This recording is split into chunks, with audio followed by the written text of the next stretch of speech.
was Recipes for Food, Food and Nationhood under the Tsars.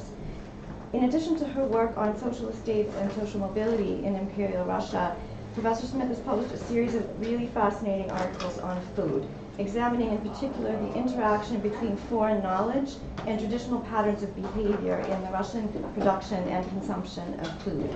Most recently, she's been conducting research about the palace and town of Gatchina. On the basis of this research, she plans to write both a monograph on autocratic authority in the region and a microhistory based on her findings in the archives. She's already contributed several fascinating posts to the Russian history blog on this topic, and you can find them by Googling The Case of the Dead Cheese Master. Please join me in welcoming Professor Smith and in thanking both the Jordan Center and the Food Studies Program for supporting the event. Thank you very much for coming. Thanks for inviting me. I think I'm actually going to sit for this. I think hopefully I can be seen more or less and things like that. This talk in some ways comes out of the juncture between some of these various projects that I've done, the sort of larger and longer work that I've done on the history of food in Russia. But it was really sparked by one particular archival file that I found in the course of my work on Gatchina, which I'll come to, and it is this case of a dead cheese master, although we'll talk about him when he was still alive. So in August of 2015, a news story out of Russia caught the imagination of foreign journalists and Russian commentators alike. Russia was incinerating food that had been smuggled into the country in contravention of the sanctions, or rather counter-sanctions, banning their import. And one case of this is from Andrew Kramer reporting for the New York Times, said, following an order by President Vladimir V. Putin, officials threw huge piles of pork, tomatoes, peaches, and cheese into landfills and garbage incinerators. The frenzy, remarkable even by the standards of Russia's recent politicization of food supplies, was gleefully reported by Russian state television. You can see behind me cheese that was made nobody knows where, without labels, said Yekaterina Mironova, a journalist on Russia, I'm debating whether to say 24 or 24 television, standing before a gigantic mound of orange cheese rounds as a bulldozer revved its engine in the background. The offending cheese, she said, would be plowed into a landfill in the Belgorod region of Western Russia. Although most reports like this one recognize that the ban and the burning affected many foods, fruits, vegetables, meats, somehow cheese became the star of the story. It was Putin versus Parmesan, as an op-ed in the New York Times put it, drawing on the song Death of a Parmesan that had appeared on YouTube in the wake of the conflagration. Or in another particularly vivid example, a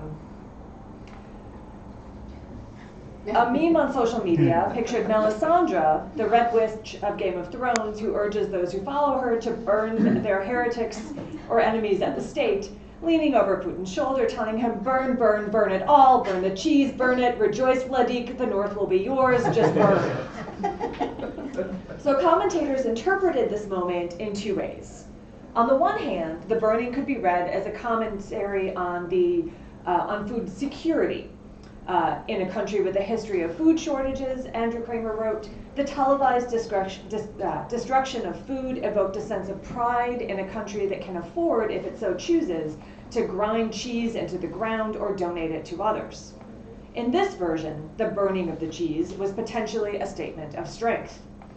In another version of almost the same story, however, it was less a show of strength than a display of how out of touch the Russian government was with the lives of its people, many of whom still lived in economic precarity. Masha Gessen linked the vision of that same longer history of food insecurity and famine to this version.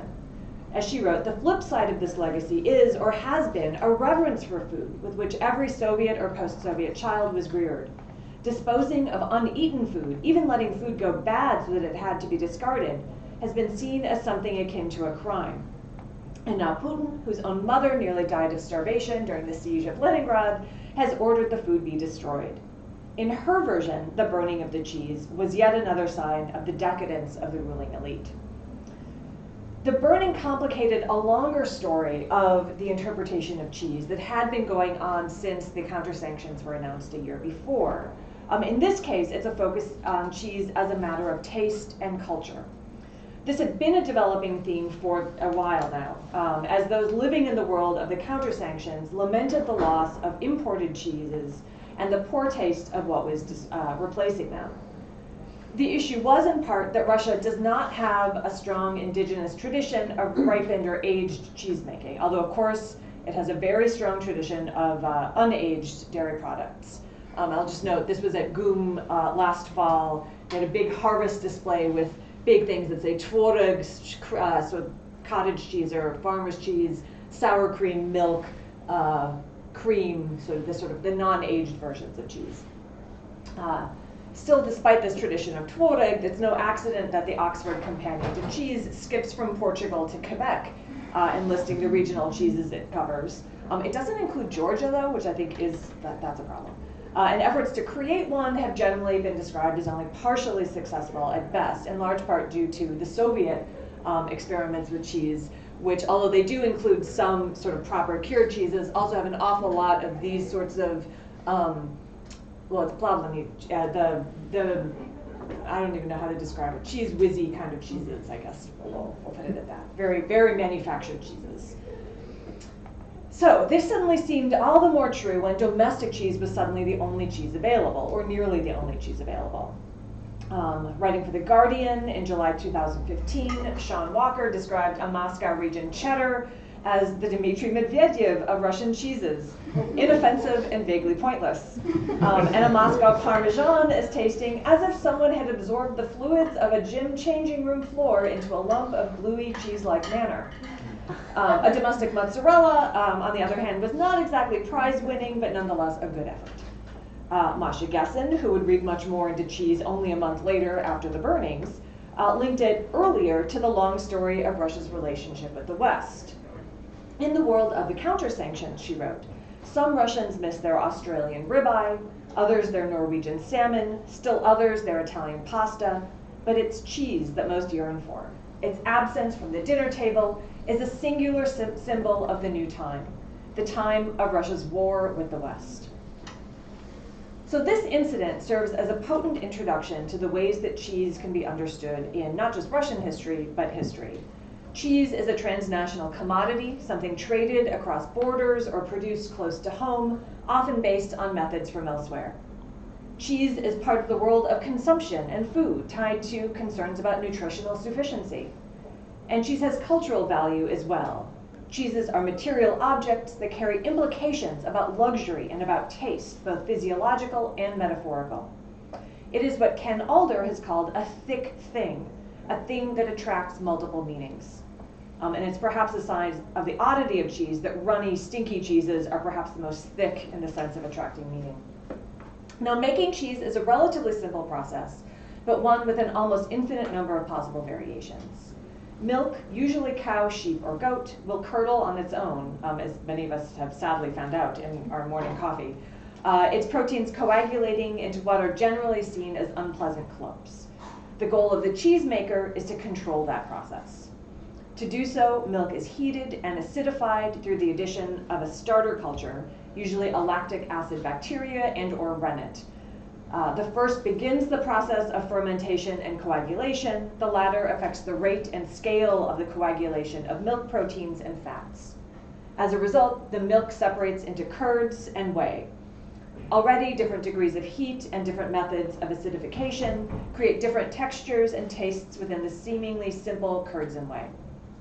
For some very fresh cheeses, like ricotta, cottage cheese, paneer, or tworig, this is about as far as the process goes. The curds are drained of the whey, possibly compressed or cooked a bit more, and then eaten usually within a matter of days.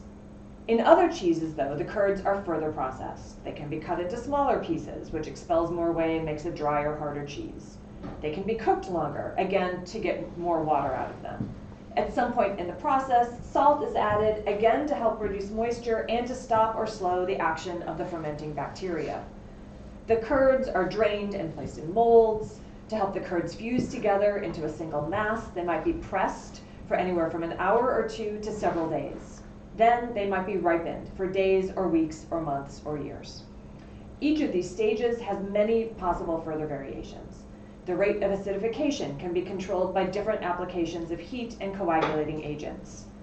Secondary cultures, like the penicillium bacteria that gives blue cheese its distinctive color, are added. Curds can be not only cooked but stretched, resulting in the stringy texture of mozzarella. Once cooked and pressed, cheeses might be smeared with a particular strain of bacteria to form a rind, rolled in ash, wrapped in leaves, or otherwise treated. The conditions of their ripening, known as affinage, varies. The temperature, the humidity, even the specific microclimate of a particular monastery cellar can affect the final outcome of cheese. All of this means that cheese production has two major aspects. First, there's technical knowledge, which could be written down, transferred, and copied from place to place. This technical knowledge meant that, particularly after the invention of reliable thermometers, a cheesemaker anywhere could take milk, put it through a defined set of steps, and end up with cheese that met a more or less defined expectation of hardness or softness, pungency or mildness, crumbliness or creaminess. But second, the replication of cheese based on technical knowledge was always limited by local and sometimes hyper-local circumstances. The breed of cattle or sheep or goats, the specific pastures on which they fed, the climate of a region, the microbial world of a district or even of a single farm. All of these affected the process of making cheese, above all in the taste of the final product. So all of these variations are part of the reason that cheese can be understood as a thick thing that carries all of these meanings. It's both simple and technical. It carries the potential of varying significantly, not simply from region to region, but even from farmhouse to farmhouse. It straddles the line between good curds and bad curdled milk. And it moved. Exporters and importers moved cheese from place to place. Scholars and enthusiasts transmitted knowledge of its production across boundaries as well. Now, first and foremost, cheese was an object of international trade, or at least it had become so by the end of the 17th century, and even before that. It was a commodity, an object of economic value that was also a socialized thing that had meaning and value beyond just the object itself. In Western Europe, distinct cheese cultures developed based on livestock variation, on environment, on economic models. Individual farmstead production tended towards smaller, soft, short-ripened cheeses that had a moderate but not long shelf life. Larger economic concerns, like manors in England, could produce cheese on a larger scale, both like physically larger cheeses and also cheeses with longer shelf lives. And also, the more I say cheese, the more ridiculous this starts to sound. In particular, in the medieval era, monasteries developed their own unique styles of cheeses, produced within their walls or by peasants who lived and worked on their lands. This monastery imprimatur gave cheeses a particular social cachet, according to Massimo Montanari. So this means that cheese starts to have a market beyond the hyperlocal. Parmesan was exported out of Italy and Gruyère out of Switzerland by the 14th century. The trade in English cheeses remained largely domestic, at least within England, largely because of the enormous size and resulting demand of London. Farmhouses, or rather usually the dairymaids of the English farmhouse, produced cheeses for trade, but London consumed almost all of what England produced in the early modern period. In that same period, though, Holland became, quote, the cheese provisioner of all Europe, because it perpetually needed to import grain because of problems with its own agricultural system. It perpetually needed to export something in return, and cheese became one of its major exports. Its major cheese markets at Alkmaar, Gouda, and Hoorn handled millions of pounds of cheese each year by the end of the 17th century, and those numbers only grew after that. Part of the reason was that Dutch cheese producers produced explicitly for the market and for easy export. Among other things, they used distinctive washes and rinds to increase their cheese's distinctive look and to make easier its transport. Russia was only tangentially, if at all, part of this larger network of the cheese trade until late in the 17th century. Richard Helly's enormous database of commodities in the long 17th century includes only 2 mentions of cheese, one in 1664 and one in 1670. But the second includes cheese as a huge set of purchases for an Easter feast, which means it probably was tworig, not what we think of as aged cheese, meant for the Easter sweet called Pascha. Imported cheeses, in other words, failed to appear in any particular degree. But by the middle of the 18th century, cheese was absolutely being imported, and had become possibly a regular feature on the table of Russia's elites, at least. In 1772, the Free Economic Society published an entire volume of its journal devoted to model budgets for household economies of different degrees of wealth. Among the many, many items that it included, suggesting what a good, conscientious, noble family should buy, were 4 kinds of cheese: English cheese, Parmesan, Dutch cheese, and Swiss. The budgets ranged for households with a yearly income of 3,000 rubles to a yearly income of 32,000 rubles. According to these model budgets, the moderate households with an income of 3,000 rubles a year should, feel comfortable purchasing half a pud, which is, a pud is about 16 kilograms or about 35 pounds, each of English and Dutch cheese. If you had an income of 5,000 rubles a year, you could increase that to 2 puds each, and also half a pud of Parmesan. And at 7,000, you can actually buy some of English, Dutch, Parmesan, and Swiss cheese.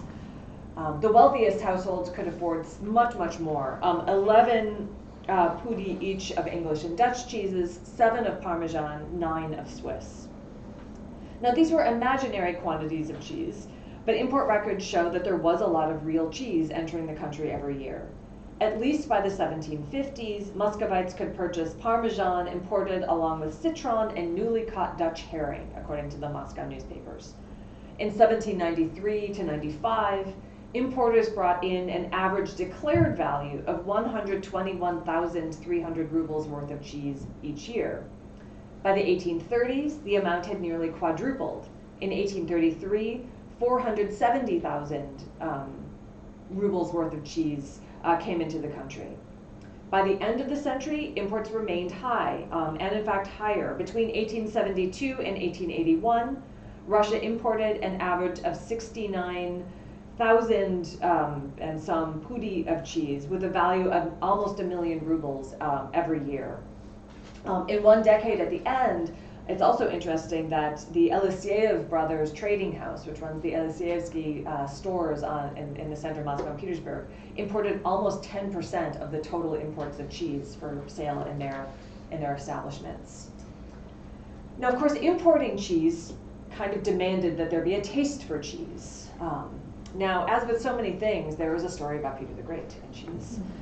This does not have cheese in it, but it is him in Holland, which maybe is where he learned to like cheese. It's a little unclear. But there's an often told story of Peter the Great that he was particularly fond of cheese, and Limburger cheese, the stinkiest of the stinky cheeses above all. The story comes from an anecdote of Peter the Great, and it goes like this. The emperor used to eat butter and cheese as his dessert, the cheese of Limburg being what he preferred. One day, when a whole one, which he found excellent, was put on the table, he profited by a moment when his chief cook was absent, took out his compasses, measuring what remained, and wrote down the dimensions on his tablets. For he had observed that very small pieces only of these cheeses were ever brought to his table again, and sometimes none at all. The cook returned some moments after to take away the dessert. "This Limburg cheese," said the Tsar, "is excellent. Put it by, and don't let anyone taste it, for I wish to eat of it again." In consequence of this order, it was brought to the table the following day, but unfortunately for the chief cook, it was grown less by 1/2. The Tsar perceived it immediately, but to be more certain, he consulted his tablets, took out his compasses, and found that, in fact, 1/2 of it was gone. The cook was called. "Why," said the Tsar, has half this cheese disappeared since yesterday?" "I do not know, sire," answered the cook. "I have not measured it." "But I have," replied the emperor, "and its dimensions are written on my tablet." He then showed him with his compasses that a large part of it had been cut off. "Did I not tell you," pursued he, "to put it by for me?"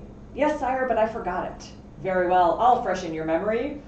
Then rising from the table, he took his cane, bestowed some hearty strokes on the poor cook, sat down again, and drinking a few glasses of wine without any signs of emotion, ate some of his favorite cheese, which continued to be served up while a bit of it remained. Now, this anecdote has been used to demonstrate many things about Peter. Stalin, the man who originally wrote the book that included it as an example of Peter's punishment of negligence. K. Vasilevsky gave it as an example of the fact that his economy amounted to absolute stinginess. Or it has come into history as a matter of his tastes. The idea being either that he had a simple palate that liked cheese and butter for dessert above all, or as the fact that liking Limburger cheese above all was actually a sign of a rather refined palate, as that was seen later on as the food of the true gastronome, so off-putting to those who were not used to it that it needed to be acquired through extensive activity, I guess, eating Limburger. So, for example, Yevgeny Onegin ate Limburger at the Talon, along with wine, roast beef, a Strasbourg pie, and golden pineapple. So all the finest things of the larger world for a superfluous man.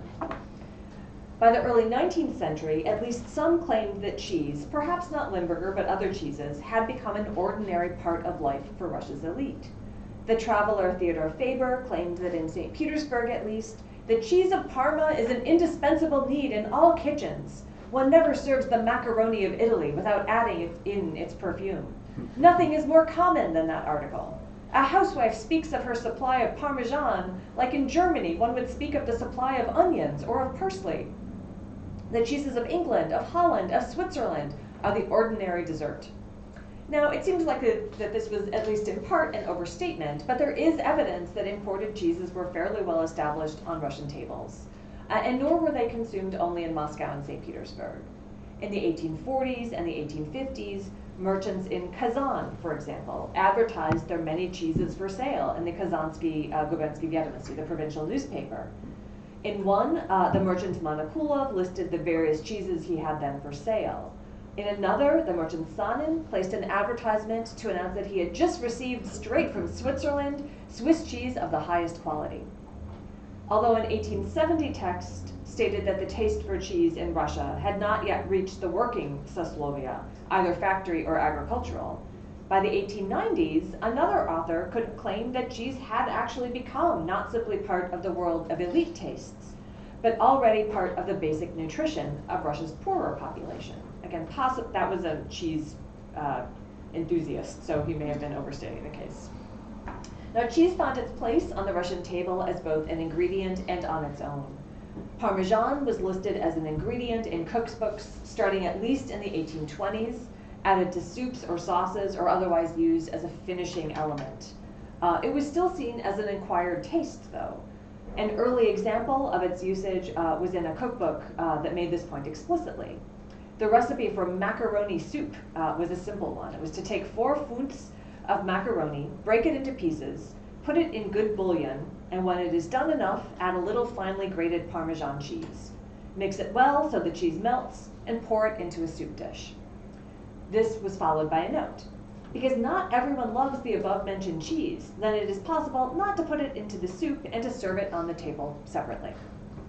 By the 1840s, it was seen as a food that was not purely for the elite. Even Katerina Avdieva, whose Russian housewife authorial persona explicitly offered advice to households of middling status, included Parmesan as an ingredient in some of her recipes in the 1840s. By the 1870s, a cookbook that claimed to present cheap options included Parmesan in recipes. And in 1810, a collection of cooking recipes for not rich and not experienced housewives included Old Swiss cheese or Parmesan as necessary ingredients in their recipes. Now, Russians, of course, also consumed cheese as part of the pre-dinner ritual of eating zakuski, nibbles of food, usually salty or smoked or otherwise strongly flavored, with a quick drink to whet the appetite before a meal. Many descriptions of zakuski include cheeses, including imported cheeses of all sorts. Account books for noble households from the first half of the 19th century include the purchase of Parmesan, Stilton, Gruyère, and other cheeses to be set out for guests. Some foreign travelers found this an odd practice compared to their understanding of the proper consumption of cheese. So the British traveler Henry Moore, who visited Russia in the early 1860s, found this practice quite shocking.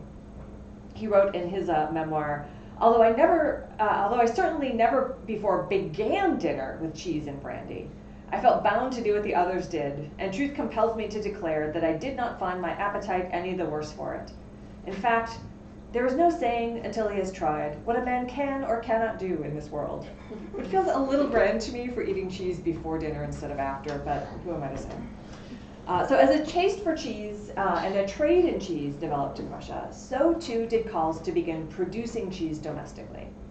As early as 1764, the editors of the monthly essays published by the Academy of Sciences proposed one and a series of problems posed to their readers.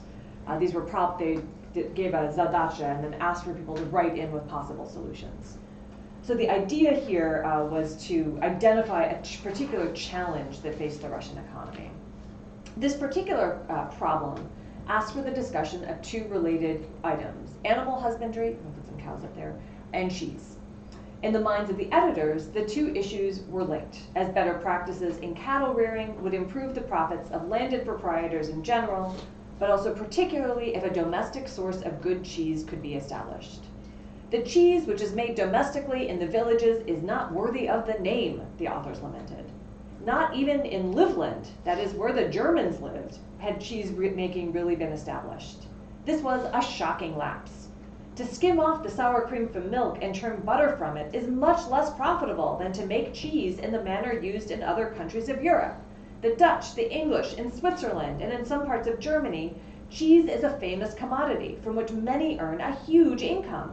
They export cheese everywhere and sell it not cheaply.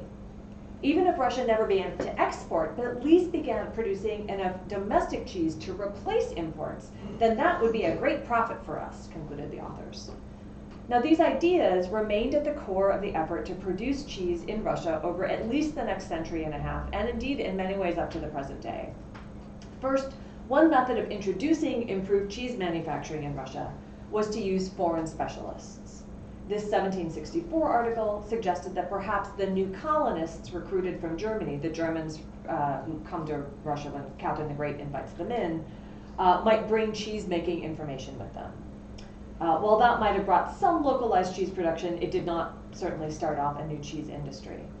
According to a later history of dairy production in Russia, the first cheese-making operation in Russia did not begin until 1795, when Prince Mishiersky began to produce cheese on his estate. It's unclear from that account exactly how that happened, but it seems likely that he imported cheese-making knowledge by hiring a foreign specialist, in part because that came to be one of the clear methods of introducing cheese-making to Russia. Now, some of the earliest Swiss cheese specialists came to work on the Gatchina estate, which is where I came across them, belonging initially to the Tsarevich and then eventually Emperor Paul in the 1790s. In February 1796, so not long before Catherine II died and Paul came to the throne, a man named Vasily Eny, or actually Balthazar Jenny, signed a contract to set up a cattle yard and a cheese factory near the palace. And the palace complex is here, but it also included villages that run sort of up this entire length here. Then in June 1797, a man named Francois Tingley signed a contract to continue the work of cheese production. You can see it's Russian on one side and then in German on the other, although he actually came from the French-speaking part of Switzerland. He promised both to produce cheese and to teach 10 students cheese mastery that I know, and also animal husbandry and healing. Now, there are clearly some problems with Tingley's tenure. He came in part as a person with knowledge of cattle rearing as well, and yet, and had the misfortune of having an outbreak of foot and mouth disease break out that he did not cope with well. He, at one point, this is terrible, he let a bunch of cattle freeze to death one winter. Russia was harsher than Switzerland, as it turns out. And there were some other challenges with his tenure. One example is that when he died, he left behind the following property that belonged to this state thing. There was one big copper pot, 64 Russian milk cows, 2 breeding bulls, 3 nanny goats, 1 billy goat, and then cheeses, Swiss, fit to consume, fresh rounds, 10. Unfit to consume or broken rounds, 58. So there were some other things going on in this cheese production at the time. Now, nonetheless, what came to be known as the Gatchina farm, or ferme, continued to produce European-style cheeses through the early 19th century. And so in here, does this work? Oh yeah, this is the actual palace of Gatchina, and it has these big things. This is the little structure of the farm here, and that maintained up until 1917. There were people living at the farm all this time. The buildings are now no longer really, but this was the image of the initial farm building built during Paul's reign. It was apparently inspired by their trip to Versailles and Marie Antoinette's little play acting, but there we go. This was an actual producer of real stuff. In 1826, for example, the Dowager Empress Maria Fyodorovna, who inherited Gatchina from Paul after his assassination, sent Prince Yusupov a gift of 2 cheeses from my farm here in Gatchina. According to her letter, one is an imitation of Parmesan, the other is a Swiss cheese. I hope that you find them to your taste, she wrote. At the time of her death in 1828, the farm had 40 cows, several bulls, and 50 sheep and rams supplying it with milk. Well, not the bull and the rams, but anyway. It apparently also had water buffalo. In 1829, the new owner of Gatchina, Nicholas I, ordered that 1 pair of water buffalo be sent to Tsarskoye Selo and put in the buildings where the llamas are, and the rest sold off. As it turned out, there was no room with the llamas, so then they thought they would put them in the building with the elephants, but that had camels in it, and there was an outbreak of foot-and-mouth disease again, so nothing came of this whole thing. This was also the beginning of the end of the Gatchina experiment with aged cheeses. Nicholas's new management team decided that continuing to run the farm made no economic sense.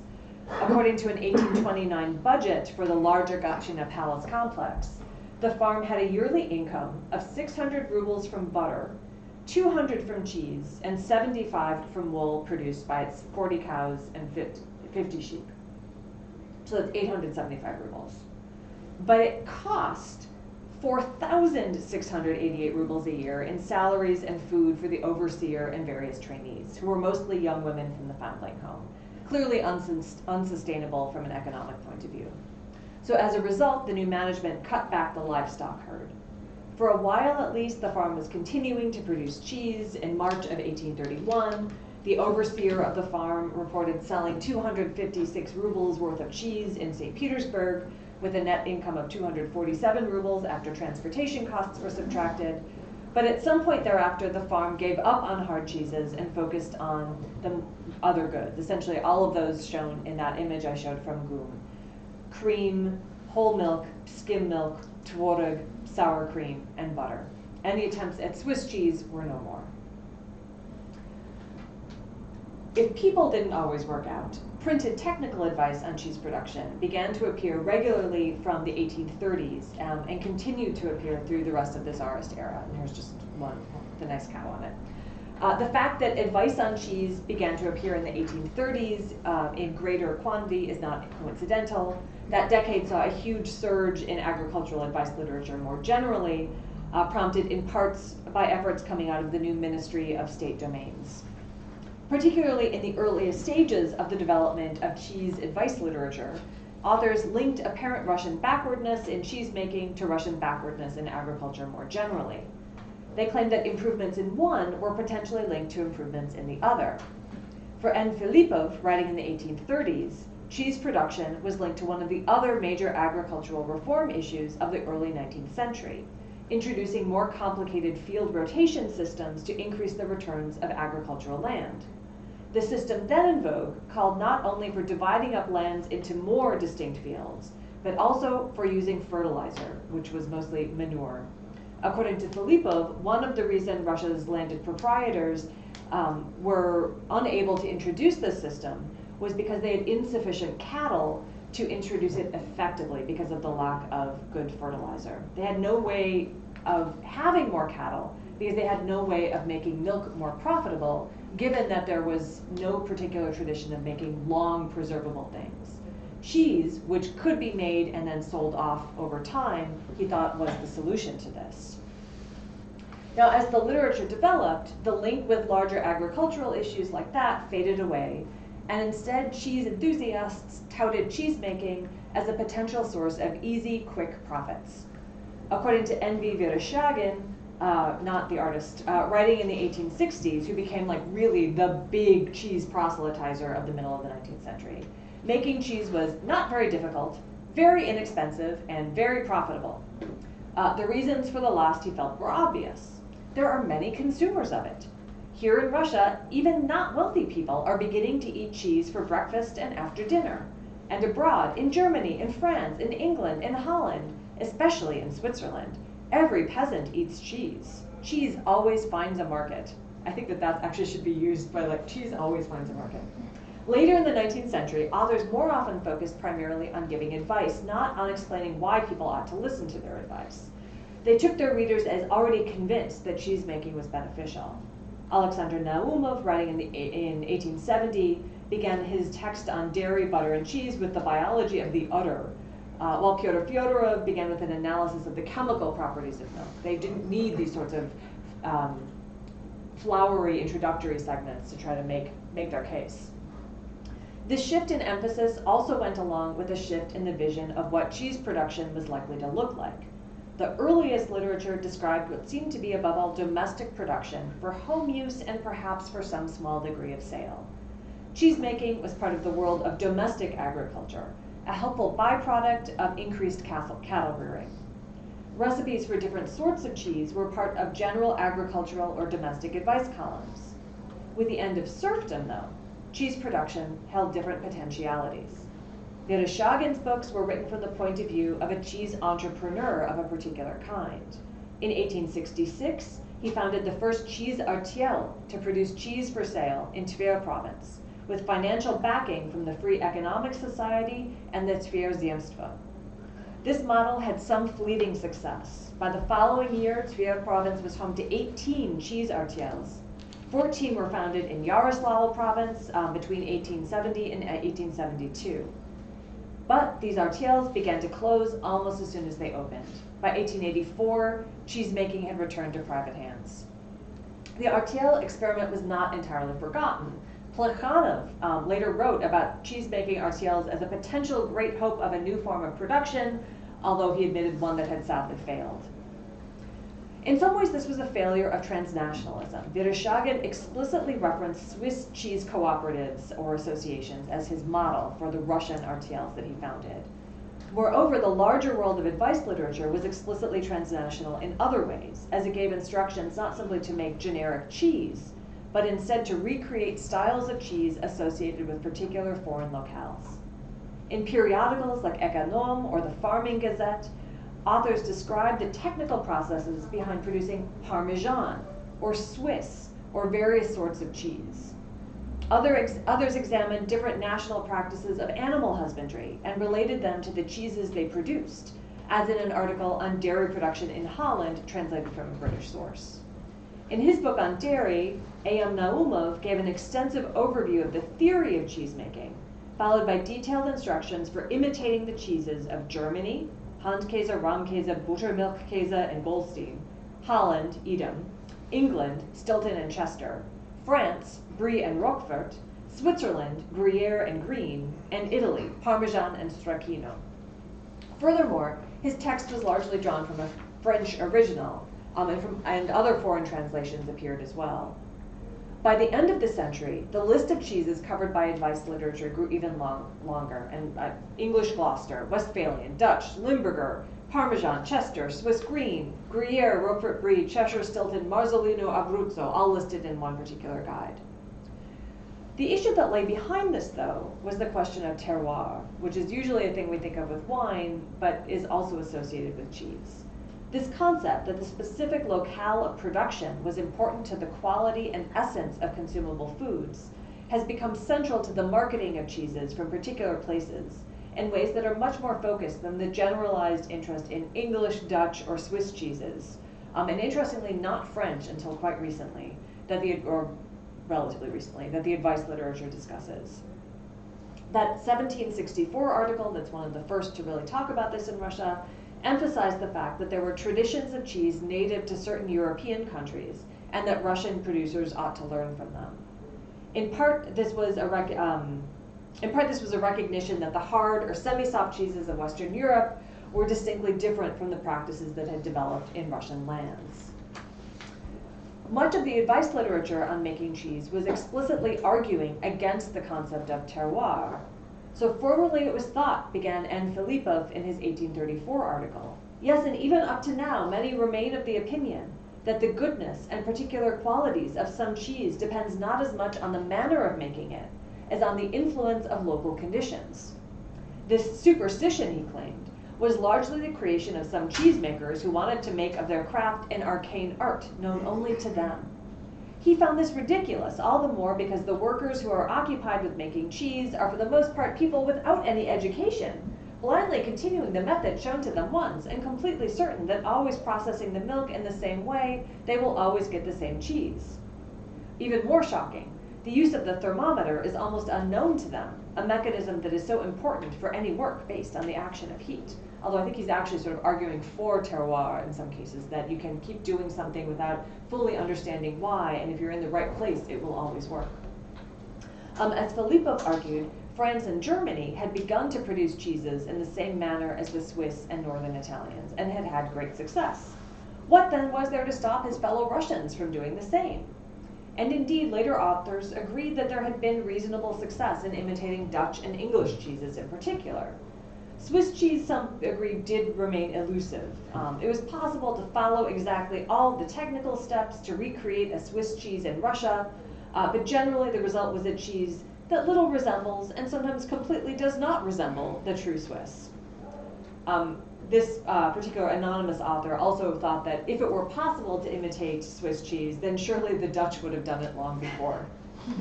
Some others claimed that most cheese in production was in the Swiss manner, although sold younger than most proper Swiss cheeses. They felt that that was what marked the difference. These were the cheeses known as Meshchersky, after Prince Meshchersky, who had founded the first cheese-making plant on his estate, or Russian Swiss.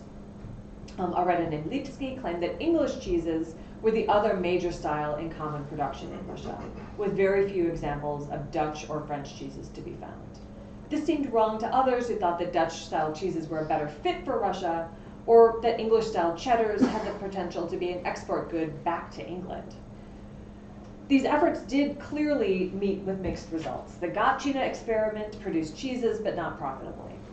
At a major exhibit of Russian manufacturing held in Moscow in 1865, only one exhibitor brought cheese to display, Prince Gagarin, who came in with cheese prepared in the manner of Neufchâtel, Brie, Parmesan, Holland. In its quality, this cheese received the full approbation of experts. Only half a decade later, a report on another exhibition reported that cheesemaking had become much more prominent. 26 dairy producers brought their wares to show at that exhibition, including an excellent cheddar, although from Finland. A few decades later, a report on yet another exhibition claimed that the technique of cheesemaking has improved here so much that now the great majority of cheeses sold everywhere are our Russian ones, and from abroad we import only a comparatively small quality of the most refined, Roquefort, Swiss cheese, Parmesan, and so on. This particular account gave no evidence to support the claim, nor commented on any of the cheese on display. According to other accounts, though, by 1878, Russia had 151 cheese-making factories, producing some 58,000 poods of cheese a year just in the central provinces. Arkhangelsk province produced more, Bessarabia yet more. This was more than the amount of cheese imported during these years, signaling a change in the world of Russian cheese. The bigger problem for Russia cheesemaking at this time is actually probably that butter turned out to be easier and more profitable. Russia in 1901 was exporting about 25 million rubles worth of butter, mostly from Siberia, and often to England. So Siberian butter became a feature on British tables at the beginning of the 20th century. Now, a conclusion. I'm not good at conclusions, and I will just point that. Let me start with this image. So this is from earlier this year. This is the entrance to the new Russian Parmesan factory outside Moscow, proudly announcing cheese to the world. That's what it says, cheese. The idea of cheese as a source of income, as a source of culture, as a source of profit as a source of national identity is something that has a long history, as I hope I've said. In the 1830s, the prolific writer on economic, agriculture, and culinary topics, Vladimir Bornashev, wrote several books for children. Although sometimes it's hard to believe that they found much of an audience among the youth of Russia. In one, Conversations with Children About Economics, he presented all sorts of descriptions of the wider agricultural world, about trade and manufacturing, and about cooking. He explored the Russian table and the ways that it compared to other world cuisines. In the section about agriculture, he talked about cheese. He wrote, in other regions, particularly in France, Holland, and Switzerland, cheese makes up an important subject of trade. Here in Russia today, they are beginning to make cheese, which, imitating Swiss, does not concede much to it. In general, the pastures on which cattle are pastured have a big influence on the quality of cheese. From bad grasses, there will never be good cheese. There where there are artificial meadows, the grasses are extremely lush, tasty, nutritious, and therefore cheese may be excellent. In the town of Lodi, in the kingdom of Lombardy, Venice, they make a superbly tasty cheese, Parmesan, from sheep's milk. Green cheese is made everywhere with the aid of various herbs. There are cheeses whose pungency is so strong that they cannot be brought into a room without filling every corner with their stink. This smell is very off-putting until the moment one begins to eat the noisome substance, used by people who have wrecked and blunted their appetite with too good dinners, or for sophisticated tastes, as they say. Such cheeses are Limburger and runny English. There we go. This one description, located as it is in the middle of descriptions of animal husbandry and agriculture, encapsulates the many meanings that cheese attracted and continues to attract. In this description, cheese was something produced from the land. It was something imported and exported, something eaten, and something experienced with multiple senses: vision, taste, and smell. It was not yet something produced in great quantity in Russia proper in Bornashev's vision, although he did argue that it was beginning to come in ever greater tales. It was coming in, at least fleetingly, and with, at that point, as much expense and profit. I do wonder what the sort of final accounting of Russia's current experiments with cheese production are going to turn out to have been. They are clearly producing dramatically greater quantities of cheese in improving quality. I do wonder about that expense versus profit question that lies behind it. I'm not sure that that's a thing that's really come out, and yet I think it's a thing that will be of particular interest as things develop. In any event, the cheese of Russia today, whether it is sort of part of a larger celebration of the new post-sanctioned sort of healthy Russian economy, or the cheese of the past, whether it is produced by visitors to Russia or something else, have been, and I think will continue to be, a major source of interest, a major source of discussion, and probably a major source of comedy for years to come.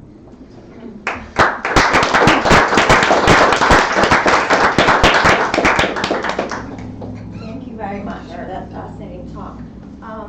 Would you like to take your own questions, or you want me to put I can take them. Okay, yeah, go ahead. I will stand for that so I can see if there are. This is kind of general, but like, why is cheese funny?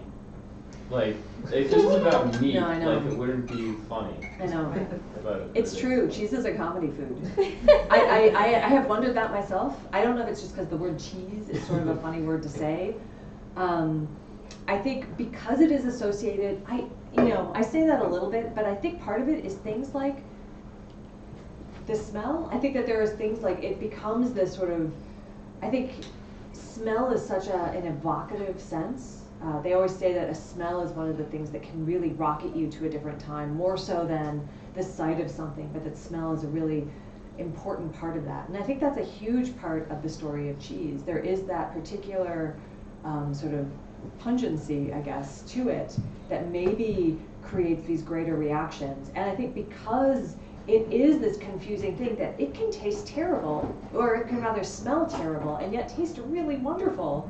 And that contradiction that's sort of inherent in cheese, maybe that's part of the ways that it's a trickster food.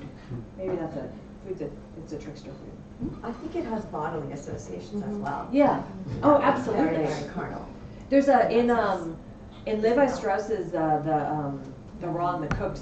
He tells a story of American GIs in Normandy during the Second World War who apparently were really worried that they'd come across like a bunch of dead bodies and it was actually a cheese factory. and so I think that there is that sort of very, like there's always the thing like it smells like gross feet or it smells like other things. So I think that there is this way that it is, it's oozy and it's alive. It's cheese. It's alive. Yeah, it is, yeah. So even the earliest references you mentioned talk about Swiss and Dutch and English cheeses. Was there ever any nationalistic take on cheese to make a Russian cheese? I think now there sort of is, but there is this, the idea that what we really are trying to do is recapture other things. I mean, there's like castron, like there are cheeses named after particular regions of Russia that have, they are often in the style of something, but they are associated with particular parts of Russia. Maybe not Russian. Artisanal, modern. Yeah, well, you mean right now? Yeah. I think that there are, but again, I'm not sure that they're trying to say that they are just purely Russian, but they are Russian-produced other things. Right. Or we are going to do the best version of a Kostroma cheese that we can, or something like that. Kostroma is one of the places that is associated with cheese. But it is interesting, in all of this, at least in all of the 19th century stuff, it's very much about like we are producing these other forms of cheese. And then if they become something that's not exactly those foreign forms, but is still a good cheese, I think those are the things that become the Kostroma cheeses and other cheeses at the later time. Well, what are you doing with the basic environmental story here? Because these efforts are really about making cheeses that come from a much more bountiful environment. Yeah.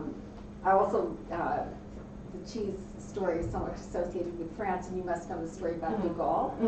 That how can you govern a country that makes 365 cheeses, I think, is that or something like that. So there's obviously a lot of potential for local cheese making in Switzerland and France. And if you look at the other Nordic countries or the northern countries, they too are very impoverished in terms of cheese. You know, the Norwegians boil their milk and make this goat cheese that looks like soap to people, looks like soap to some people. So what about the environment? And of course that's a political question as well. It is. You know, it's a tricky thing because like Russia certainly has dairy. You know, they did have and there's a lot of dairy. So and a lot of different varieties of dairy. So without cheese, there are all sorts of other ways of figuring out how to preserve milk for more than just fresh. So the various soured milk things like the baked milk things that you can actually keep for longer.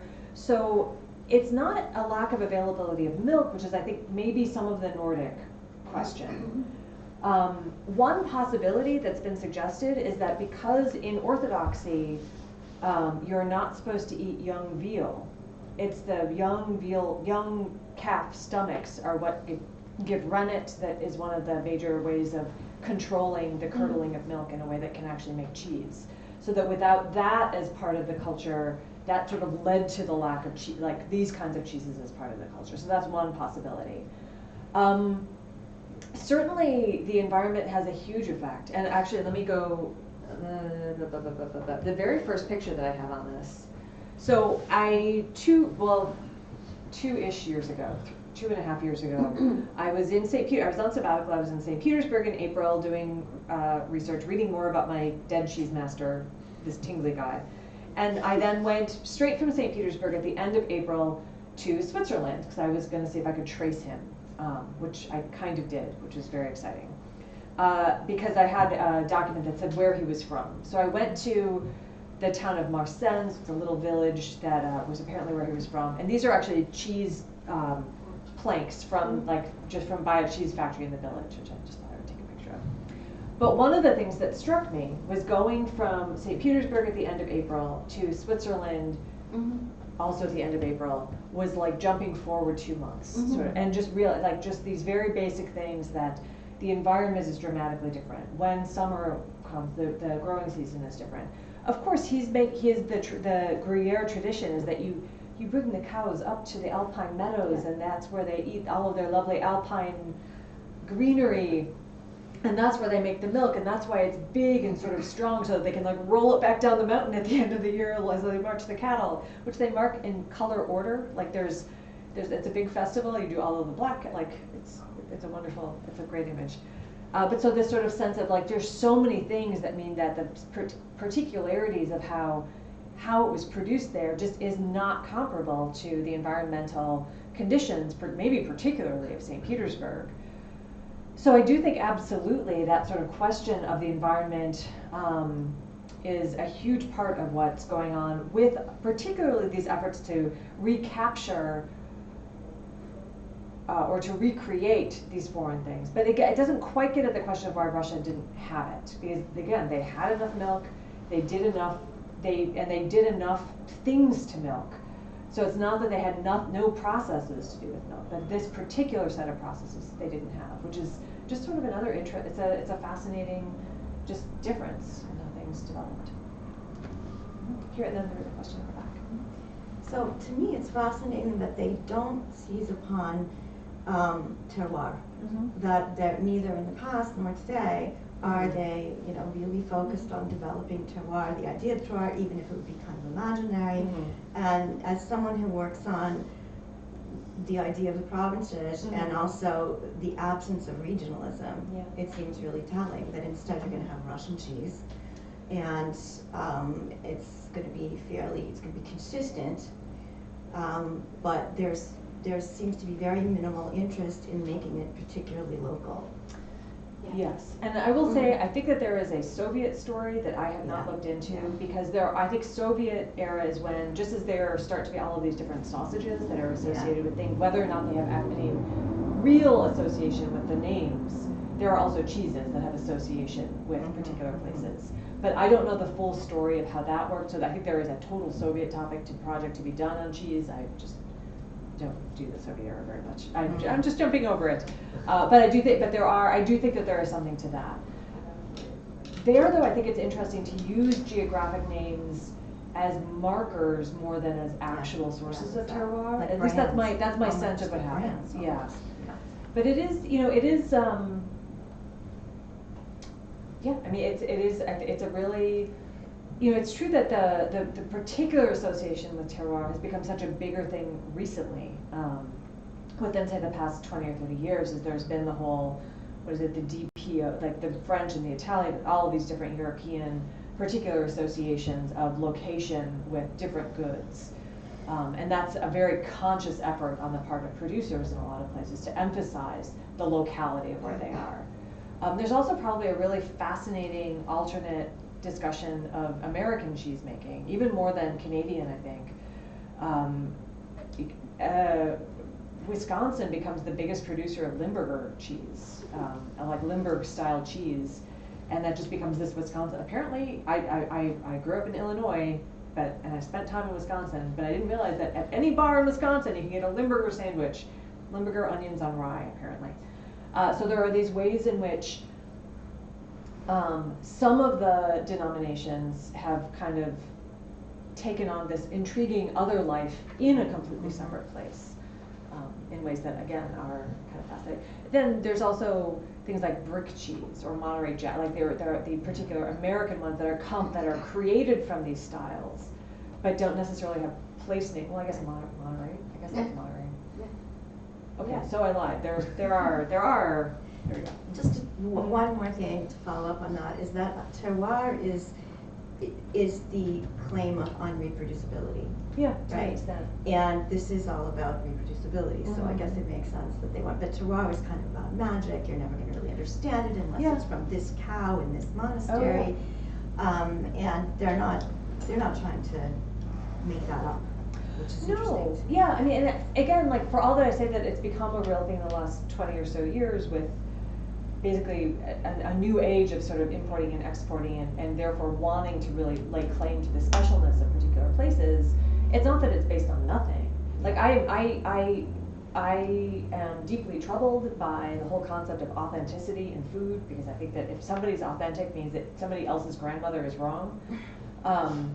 And yet I don't mean that there's no I don't mean that there are no traditions, that there are no specific ways. There's just not like a single true authenticness. But again, that doesn't mean that there is nothing, that everything is just created. Yeah, that challenged me. I saw a hand in the back. Oh, yeah, I wanted to ask, you said something about Bessarabia becoming a place where you had a lot of cheese manufacturing. Did that have anything to do with the fact that it came only into the Russian Empire in the 19th century? Like the idea of this is a sort of European place and that's why we should make cheese there? I'm not 100% sure. It may simply be that because it came later, it was not included in the statistics of the, so it was not considered part of the older part of the Russian Empire, because I think Finland was also separate. So the two that come in at the beginning of the 19th century sort of being classified separately.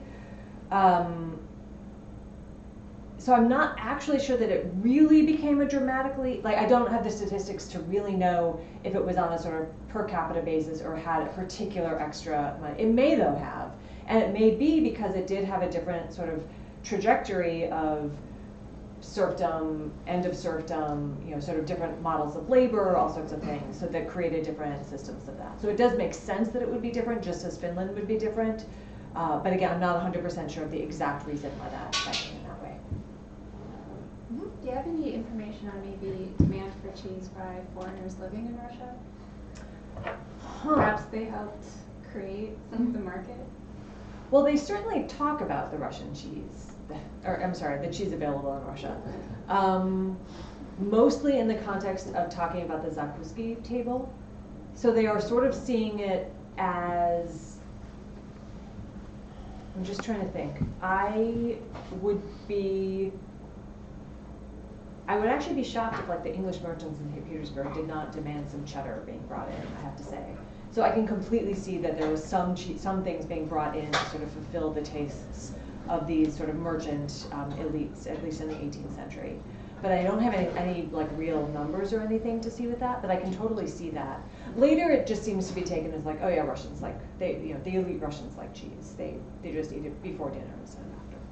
So deeply disturbing, apparently. I couldn't believe that. Lead you in the back. Yeah. I wanted to ask, is there evidence of people actually who want to buy that cheese? Is there enough demand for foreign cheese? Because I remember my grandma would always tell me, Российский сыр, самый лучший, it's the best cheese, and I always believed her. And my mom, who actually traveled abroad, she liked all the different cheeses, but then I never liked them because I had the mentality that Российский is the best cheese. So it's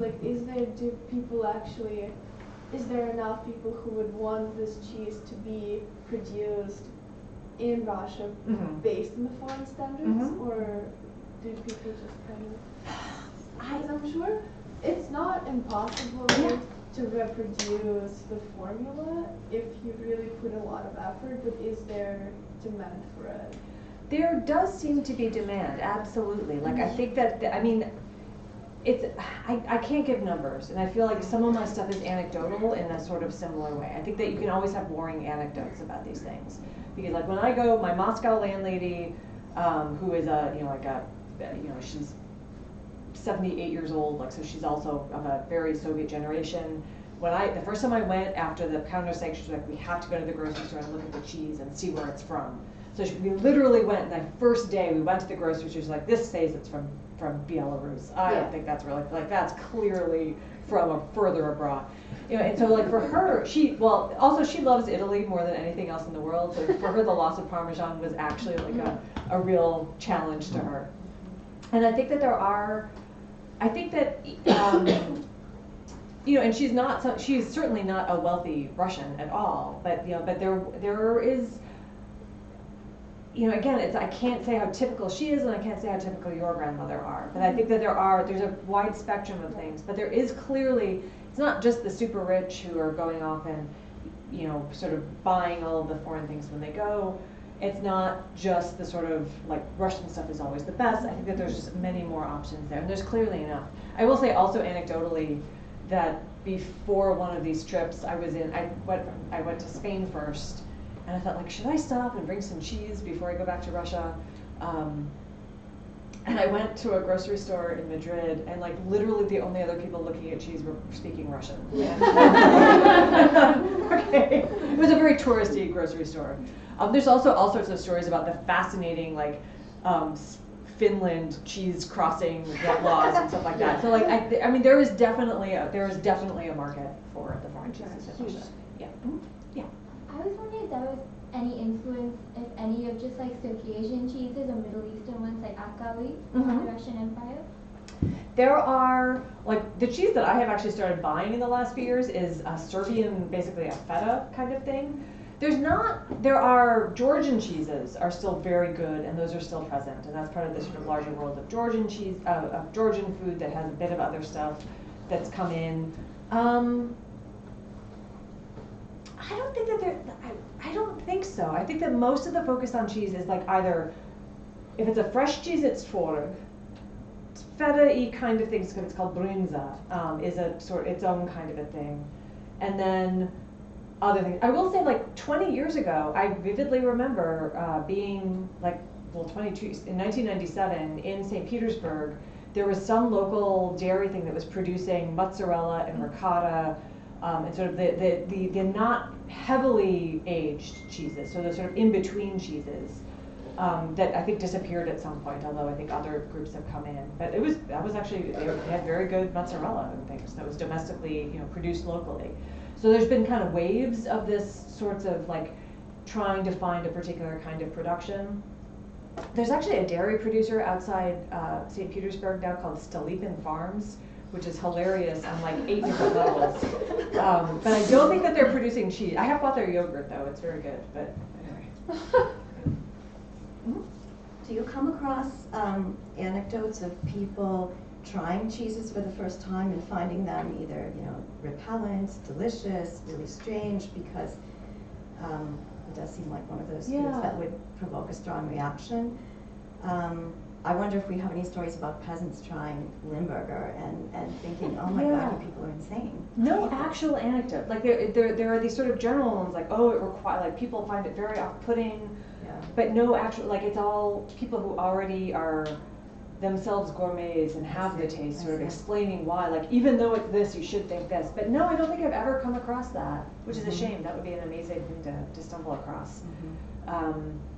Or maybe they weren't repelled, or maybe they, also people who are likely to be repelled by maybe just didn't come into contact with it. That's, and I think also there's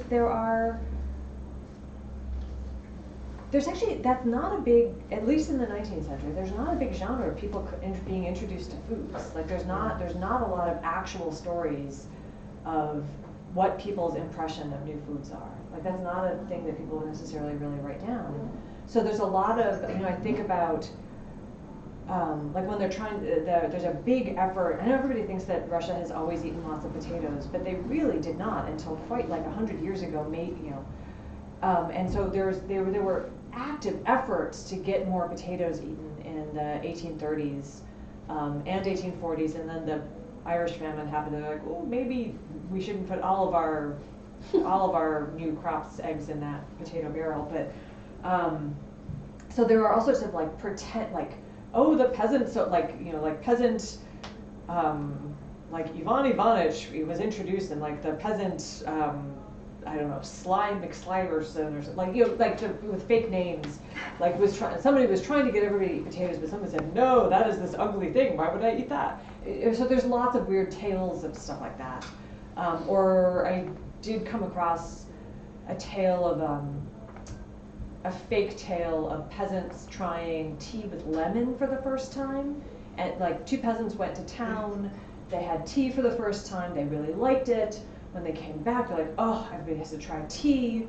And then instead of it, they didn't know what the lemon had been, so they got an overripe cucumber that was sort of yellow and bulbous, and then that didn't work. But again, that's not a real story. They're all sort of pretend stories of the encounter with new things.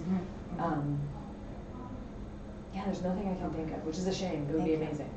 Do you think that a taste for foreign cheese has increased in the post-Soviet period with people's ability to travel abroad more? I think so. That's my thought with some of my friends who have this taste for Italian cheese, and then they're not there.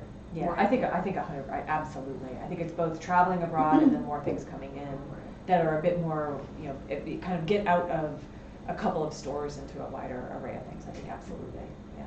Because there were a lot, I mean, like through the 90s, there were lots of foreign cheeses coming in, I think. Even not crazy expensive things. Like I feel like at the grocery store you would just see, I mean, something was like I have vivid memories of buying an Australian cheddar, which may or may not be true imported cheese, but it was, you know, it was pretty good cheddar, and things like that that were, you know, reasonably priced as well as this. So I think that there was enough. It wasn't. That's why I think it's not just this very elite few. I think as people travel, because not just elite people travel, so there is. I think that there is part of this. Yeah, just sense that this is part of this larger European world that we're all in.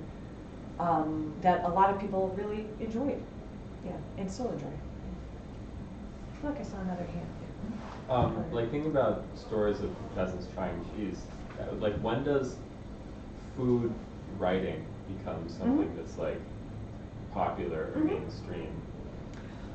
Well, I would say the early 19th century, but it's in very particular ways. So there are a couple of Russian authors who really do start writing a lot about food, and about, not just about like we need to grow more rye to feed ourselves better, but actually writing about the sort of cultural qualities of food, and not just in literature. And one is Fadye Bulgarin, who's a deeply problematic figure in many ways. He was like an informer for the third section and all these things, but he wrote a lot of he clearly loved food and wrote a lot about food. And then there was his kind of opposite, was a man named Vladimir Adoyevsky, who was sort of I guess he was sort of a moderate in the 1840s, and he wrote I have an article on this.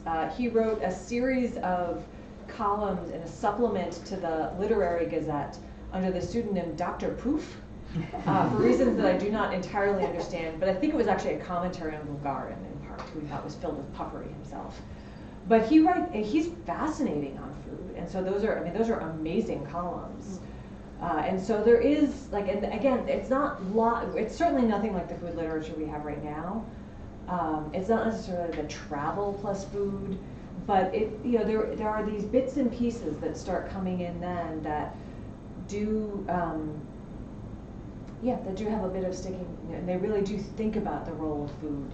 They are, it's not just how to make food or how to enjoy food or what you should be making or enjoying, but it's thinking a bit more about the role of food in human life, which is pretty amazing. So, you mentioned during your presentation that a lot of the people making the cheese were dairy maids and young women, so that to me said that maybe this was kind of like a domestic, like gendered practice. And then in contrast to that, I was listening to a feature on some Russian cheese expo by Deutsche Welle, and they interviewed a few cheesemakers, and they were noticeably all men. So I'm wondering, through your research, like, have you noticed gender dynamics at play in the production of cheese? There are. So the one of the stories of English cheese production is that it went from sort of household dairy-made production to male-dominated for export or for larger trade, and I think that that's the thing that happened in a number of the shift from home cheese making, which was part of the women's sort of world of work, to when it becomes this thing for export, it becomes this more male-dominated thing. And beer is another thing that's like that. There's a lot of things that are like that. The Russian case is sort of funny because the foreign cheeses are always explicitly about, like it is domestic, but it's about something more than that. And it does seem to be very male-oriented at first. So like, it's not just because probably like the foreign cheese masters who are brought in are men because they're more likely to be able to travel. But maybe they would have had more success with the dairy maid coming and teaching, in all honesty. But his students were men as well, and so there was this like, we're going to teach and sort of like that is part of it as well.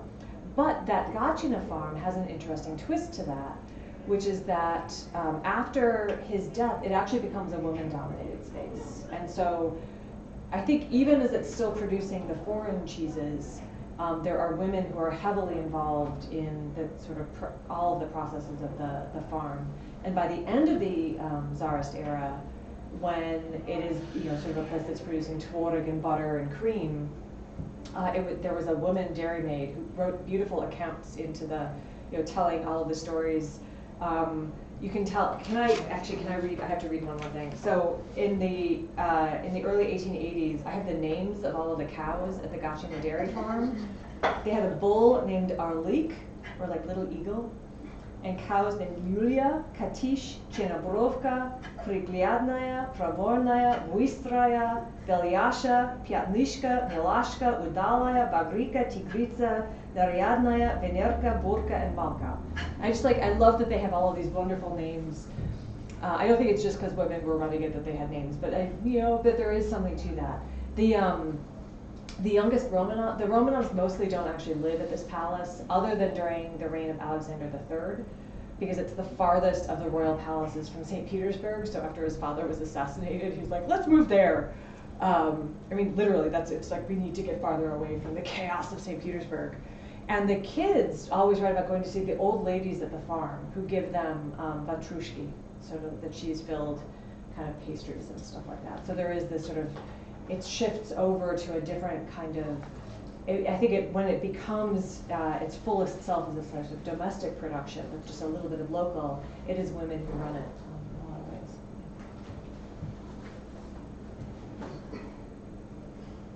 Well, thank you very Thank much. you. That was fascinating. We hope you'll stay for cheese. It's coming out.